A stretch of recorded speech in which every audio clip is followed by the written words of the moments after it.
Several people just in the country would send articles. These magazine and newsprint clippings dating back 3 decades hold 2 powerful stories. The first is one of sorrow and sacrifice. Even now, when it's 30 years later, there are ties and there's strings that you can't help. It's right there. Absolutely. And even though you try and rationalize it, there's nothing rational about it. Jim Lewis was 9 years old when he learned his military dad died during a secret mission to try and rescue American hostages in Iran. I knew my dad was a special ops pilot, but you don't have a complete grasp on that. But I had a sense that something was wrong. News images revealed Jim's fears. April 24th, 1980. On a refueling stop along a desert airstrip in the Middle East, a series of mishaps unfolded during the early stages of the hostage rescue mission.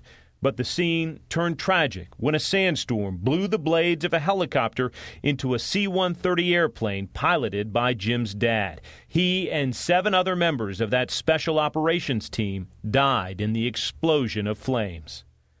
At that time, Colonel Carney was involved, and he decided that something should happen to help the kids. There were 17 of us, of those 8 men, and a scholarship was started. At that time, it was the Bull Simons Memorial Scholarship. And that scholarship is the other story told by these old papers, a story of generosity and of hope. The mission truly was a failure, and it resulted in loss of life, but it really kind of galvanized the country and the American people. Ads and publications around the country called for donations, and thousands of dollars poured in to help families of that military disaster. For the undergrad, it doesn't cover just tuition, it covers books and often room and board.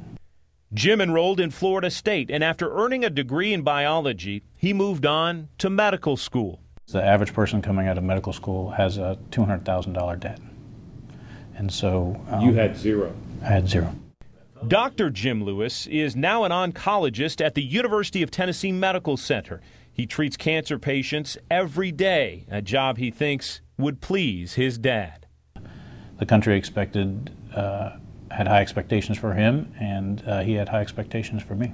I think he'd find it hard to believe, you know. It is hard to believe that a 9-year-old kid can evolve into someone who's fortunate to be taking care of people who fight their own struggles with cancer every day.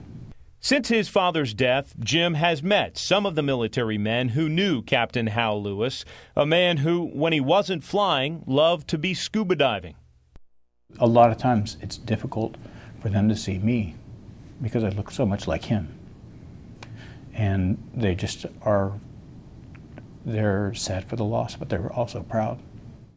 And Jim is now proud to promote the Warrior Foundation mission. Those scholarships have so far helped more than 800 children of special ops troops killed in the line of duty. The kids who are experiencing this now, they can hopefully find hope.